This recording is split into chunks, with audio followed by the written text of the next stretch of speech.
I'm happy, my cares have flown away, a new day. There's nothing in the way, and darling, let's dance together till morning.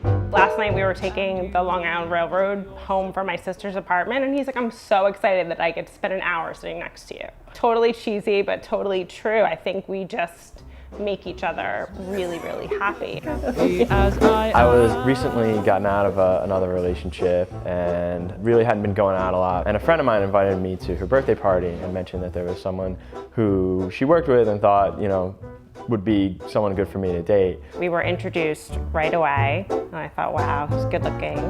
And we ended up talking for about a full 4 hours. When we left, walked her home, which was kind of funny because she basically lived right next door to the bar. And he kind of fumbled and asked for my number and said he was gonna call me. So I called her up Thursday night and pretty well prepared for the fact that she wasn't going to allow me to take her out on a Friday or Saturday night.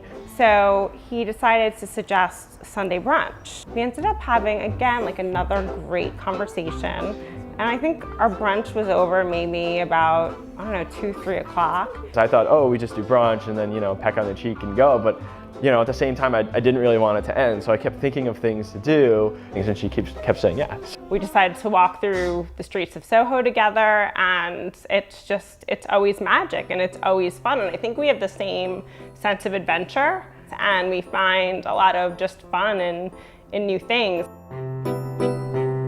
I don't really think there was ever a particular moment where I said, yes, this is the one, this is exactly it. But I think that in time, I just kept thinking about how it was so much better to be with her and that there were so many great opportunities in my life than not. And then it really just became about how to actually propose. And one of the things which Jess had always said she wanted to do was go for a boat ride at the pond in Central Park. Yeah, that's very cool. I tried to make this really great plan, but there were a few weaknesses to my plan. Because one, it is like blazing hot outside. Like we are sweating. Andy gets in the boat, he doesn't know how to row. I spent about 15-20 minutes awkwardly going and circling around the lake. And I'm like barking orders at him because like many years of day camp, I know how to row. And I'm like, this arm backwards, that arm backwards.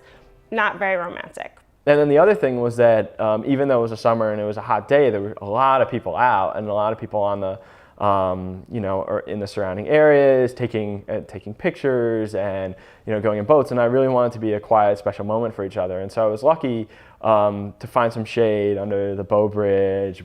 And he says, you know, why don't we play Scrabble? And we play Scrabble a lot, so that in itself wasn't unusual, although it was somewhat unusual to play Scrabble in a boat. And he hands me the Scrabble board. And I open it up, and inside it said, Jessica Cohen, I love you. Will you marry me? And then he hands me the ring. And over the course of this whole interlude, tons of tourists had, you know, gathered because I knew what was happening, and they break into thunderous applause. And he's like, look over there. And there are my parents and his parents standing there. And he had snuck them into the city, so it really made the day incredibly special.